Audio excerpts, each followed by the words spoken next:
રઘુવંશ, જય જલારામ, જય શ્રી કૃષ્ણ.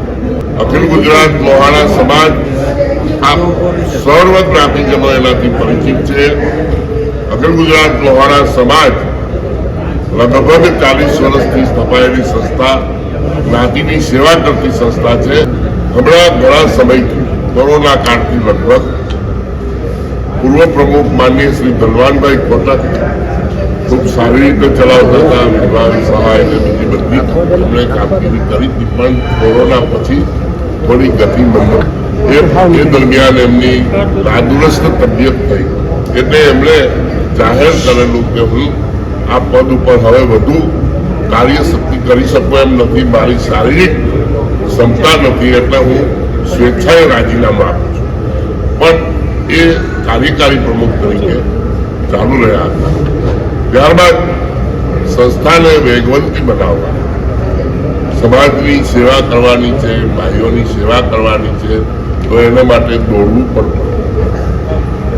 એટલે એક મનમાં વિચાર ચાલ્યા કરતો કે યંગ, ઉત્સાહી અને જે પરિચિત હોય આવા કાર્યો જેને કર્યા હોય, જેના થકી આવા કાર્યો થતા હોય, સેવાના કાર્યો થતા હોય, સંસ્થાઓ સાથે જોડાયેલા હોય અને અનુભવ હોય, એવી કોઈ એક વ્યક્તિ જો આ સમાજનું સુકાન સંભાળે તો આપણે આ સમાજની આ આપણી સંસ્થાને વેગવંતી બનાવી શકીએ.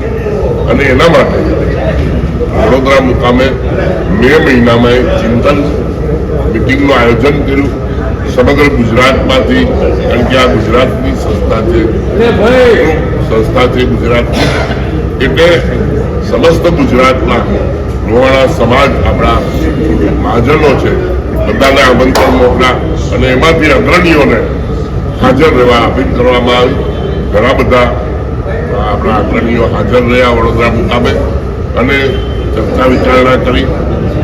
ત્યારે જ એક નામ કાયમ અમારા હોઠ ઉપર ધ્યાનમાં હતું કે આને માટે જો સક્ષમ હોય તો એ આપણા યુવા, ઉત્સાહી, ઉદ્યોગપતિ, સાહસિક અને આ સમાજ સાથે ઘણા વર્ષોથી જોડાયેલા અને આવા કાર્યો કરેલા એવા માની શ્રી જીતુભાઈ લાલને જો આનું સુકાન સોંપવામાં આવે તો આપણે આ કાર્ય વધુને વધુ સફળ થાય. અને એ વિચાર ત્યાં પડતો મૂકવામાં આવ્યો.